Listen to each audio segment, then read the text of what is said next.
तो दोस्तों अगर आपके भी मोबाइल का स्पीकर यानी कि रिंगर का आवाज़ ज़्यादा नहीं निकल रहा है, बहुत कम ही सुनाई दे रहा है, वो भी आवाज़ फड़फड़ाता है यानी कि आवाज़ क्लियर नहीं आ रहा है या तो आवाज़ पूरा लो आ रहा है, पहले का जैसा नहीं आ रहा है, तो कैसे इसको ठीक करना है। तो यहाँ पे आवाज़ बढ़ाने के लिए अगर आपके स्पीकर का जो पर्दा है उसमें अगर डस्ट जमा हुआ है तो यहाँ पे आप किसी सुई से आप इसे हल्का हल्का छेदा कर दें।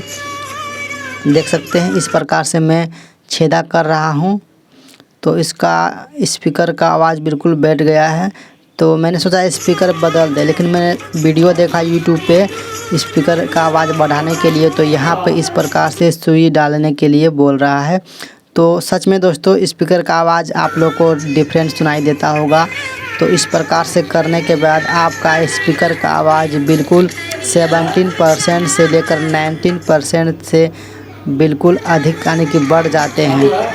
तो बहुत सारे दोस्तों ने इस ट्रिक को यूज किया है, सभी का स्पीकर का साउंड बढ़ चुका है, पहले का जैसा साउंड अब सुनाई दे रहा है इस फ़ोन में।